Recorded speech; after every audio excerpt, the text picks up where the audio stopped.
कि अगर एक कैंटिलीवर बीम है, उसका लेंथ अगर L दे रखा है और उस पर यूनिफॉर्मली वेरिंग लोड है, जिस लोड का जो W किलोन्यूटन पर मीटर दिया हुआ है maximum load at the fixed and, और फ्री एंड पे लोड हमारा 0 है और वेरिएशन कैसा है, linear variation.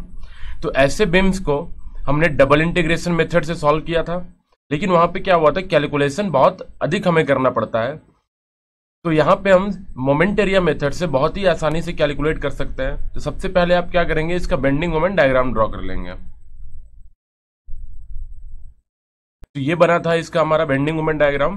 Bending moment at the free end is 0 and bending moment at the fixed end is maximum which is equal to WL²/6। और अगर ये यूवीएल है then this curve will be cubic in nature.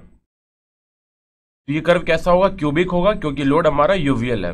तो अगर हमसे पूछा गया है determine maximum slope theta max and maximum deflection, तो स्लोप मैक्सिमम कहां पे होता है, तो फ्री एंड पे, तो बोलेंगे थीटा बी, ये हमें कैलकुलेट करना है। और फिक्स्ड एंड का स्लोप होता है 0, then we will use minus theta A and theta A will be equal to 0 is equal to, अब देखिए theta B is equal to क्या होगा, तो बेंडिंग मोमेंट डायग्राम का area between A and B, और उस एरिया को multiply करते हैं 1/EI से, तो 1/EI into area of the bending moment diagram. अब देखिए अगर ये क्यूबिक कर्व है, तो हमने जब एरिया एंड सेंट्रोइड लिखा था तो वहां पे क्यूबिक कर्व का भी एरिया लिखे थे, और क्यूबिक वहां पे दो कर्व्स थे, मीन्स एक रेक्टेंगल का अपर पोर्शन था पार्ट 1, बॉटम पोर्शन था पार्ट 2। तो ये जो एरिया है ये एरिया 1 है, और एरिया 1 जो था वो क्या था हमारा LH/4। तो हम बोल सकते हैं this area is LH/4, it means 1/4 into base is L and height is WL²/6। Magnitude negative में है, लेकिन हम नेगेटिव यूज करेंगे नहीं, क्योंकि वो हमें एंगल क्लॉकवाइज है या एंटी क्लॉकवाइज है, वो लोड को हम देख के डायरेक्टली लिख सकते हैं। तो अगर नेगेटिव यूज करेंगे तो वो ज्यादा कंफ्यूजिंग हो जाएगा, तो बेटर है आप साइन को यूज ना करें, डायरेक्ट हम मैग्नीट्यूड लिखें। तो यहां से जब थीटा बी सॉल्व करेंगे तो थीटा बी हमारा आएगा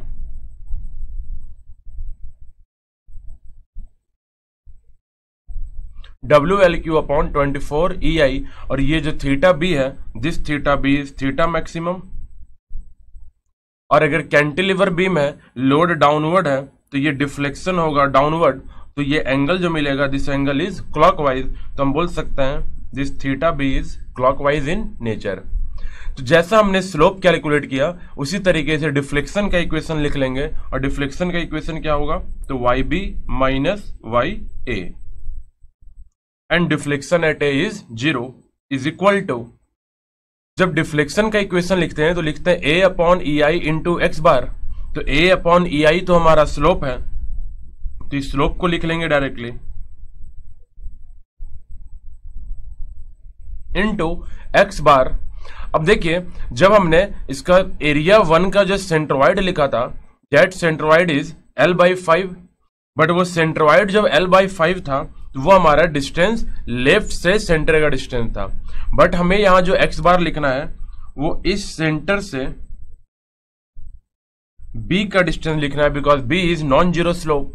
तो बताइए ये डिस्टेंस हम बोल सकते हैं it is L minus L/5 which is equal to 4L/5। तो मल्टीप्लाई करेंगे दिस इज 4L/5, और जब आप इसको सॉल्व करें तो हमारा मिल जाएगा deflection, and that deflection YB is equal to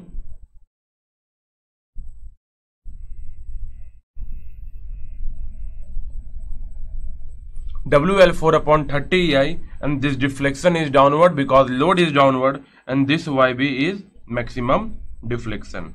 तो इसी तरीके से यूनिफॉर्मली वेरिंग लोड का मैक्सिमम स्लोप कैलकुलेट कर लिया हमने और मैक्सिमम डिफ्लेक्शन। तो दिस इज केस 5। अगर इसी यूवीएल को आपको अपोजिट दे दे, मींस कैंटिलीवर बीम है उस पे अगर यूवीएल जो है वो जीरो लोड फिक्स्ड पे हो और जो मैक्सिमम लोड W किलोन्यूटन पर मीटर है वो फ्री एंड पे हो, तो हम डिफ्लेक्शन और स्लोप किस तरीके से कैलकुलेट करेंगे, तो वो आ जाएगा हमारा केस 6 में।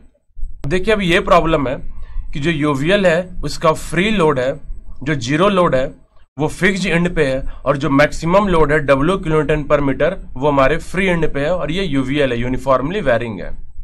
तो इस प्रॉब्लम में हम डायरेक्टली मोमेंट एरिया मेथड को यूज नहीं कर सकते हैं। तो आप ये ध्यान रखेंगे कि इस प्रॉब्लम में जब यूवीएल हमारा कैंटिलीवर बीम में ऑपोजिट यूवीएल हो, तो ऐसे कंडीशन में मोमेंट एरिया मेथड हमारा वैलिड नहीं होगा। Then we will solve this problem by the method of superposition.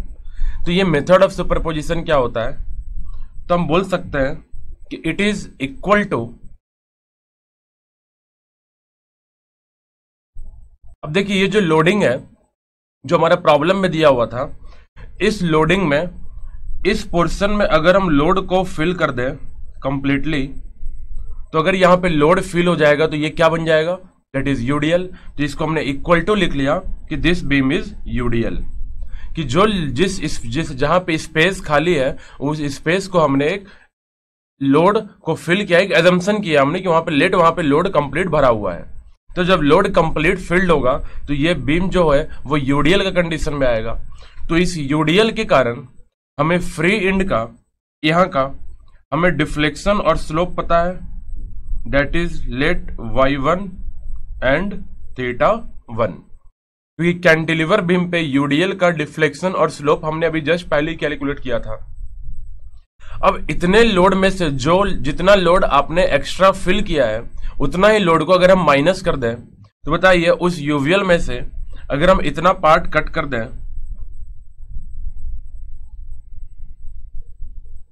ये पार्ट, तो जो लोड बच गया यही लोड तो हमारे प्रॉब्लम में दिया हुआ है। अब उस लोड को हम इस तरीके से शो करें या हम ऐसा शो करें, दोनों का मैग्नीट्यूड और दोनों का एरिया तो सेम है और दोनों का पॉइंट ऑफ एप्लीकेशन भी सेम है। मीन्स सिंबल उस यूवीएल को रिप्रेजेंटेशन का तरीका ये हो या ये हो, दोनों है तो सेम ही चीज। तो करना क्या है कि जहां पे स्पेस खाली था उस स्पेस पे आप यूडीएल फिल कर देंगे। तो इस यूडीएल के कारण डिफ्लेक्शन और स्लोप हम फ्री पे कैलकुलेट कर सकते हैं। फिर जितना लोड आपने वहां पे एज्यूम किया था, जो लोड हमने फिल किया था यूडीएल बनाने के लिए, उतना ही लोड को उसी बीम से हम माइनस कर देंगे। तो देखिए इस लोड के कारण जो सेकेंड बीम है हमारा दिस वन, इस लोड का डिफ्लेक्शन और स्लोप तो अभी जस्ट हमने सॉल्व किया। तो इस लोड के कारण लेट बी का जो डिफ्लेक्शन है that is y2 and slope is θ2। तो यूडीएल का slope deflection at the free end और यूवीएल, तो एक ऐसा यूवीएल जो फिक्स्ड पे मैक्सिमम है, फ्री पे 0 है, इसका डिफ्लेक्शन एंड स्लोप y2 और θ2। तो अगर हम इस लोड में से इतना लोड अगर हम माइनस कर दें तो हमारा जो लोड जो बचेगा वो ये लोड आ जाएगा, दिस लोड। तो वो जो लोड आएगा तो उसी तरीके से जो डिफ्लेक्शन और स्लोप भी क्या होता है, additive and subtractive in nature होता है। मींस अगर एक यूडीएल 10 mm का डिफ्लेक्शन दे रहा है, लेट अगर इसको ऐसे समझें कि ये जो पूरा यूडीएल है वो y1 अगर 10 mm का डिफ्लेक्शन दे रहा है, उसमें से जो ये लोड है, ये लोड अगर हमें 4 mm का डिफ्लेक्शन दे रहा है, तो 10 mm माइनस 4 mm जो 6 mm का डिफ्लेक्शन बचेगा, वो 6 mm का डिफ्लेक्शन किसके कारण है? तो इस लोड के कारण है।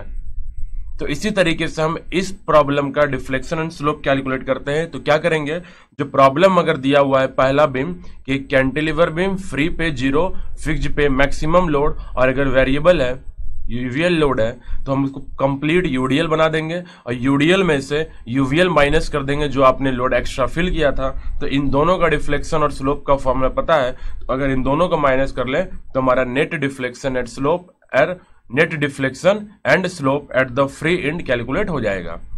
तो पहले बीम का जो प्रॉब्लम में दिया था उस बीम का वाई बी क्या लिख सकते हैं, तो it is y1 minus y2।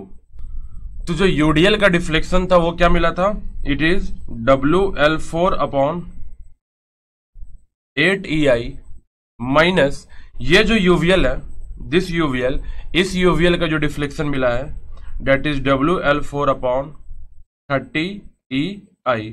तो यूडीएल का डिफ्लेक्शन माइनस यूवीएल का डिफ्लेक्शन, अगर इसको सॉल्व कर लें तो हमारा डिफ्लेक्शन एट बी मिल जाएगा ड्यू टू एक ऐसा यूवीएल लोड जो लोड फ्री पे मैक्सिमम है और फिक्स्ड पे 0 है।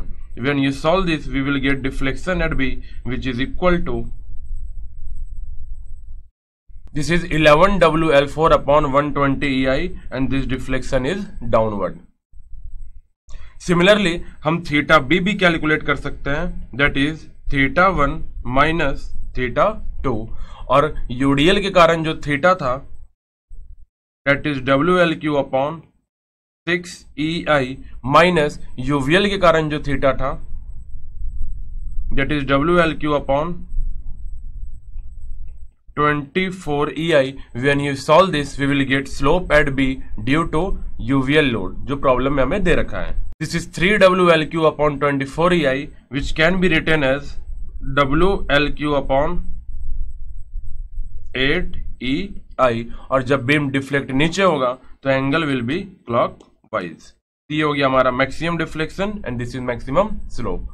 तो इसी तरीके से इन दोनों यूवीएल्स के प्रॉब्लम को हम सॉल्व कर लेंगे. तो इसके पहले जो प्रॉब्लम था यूवीएल, उसको हमने सॉल्व किया मोमेंट एरिया मेथड से. जो यूडीएल का प्रॉब्लम था उसको हमने सॉल्व किया था मोमेंट एरिया मेथड से. तो जब ऐसा यूवीएल दिया होगा तो इस यूवीएल में आप मोमेंट एरिया मेथड को यूज नहीं कर सकते हैं. तो यहां पे सॉल्व करने के लिए हम यूडीएल का डिफ्लेक्शन माइनस पहले वाले यूवीएल का डिफ्लेक्शन को अगर लिख दें तो हमारा डिफ्लेक्शन इस बीम का मिल जाएगा. और अगर स्लोप को माइनस कर दें या स्लोप को सब्ट्रैक्ट करें तो हमारा थीटा एट बी मिल जाएगा ऐसे प्रॉब्लम पे.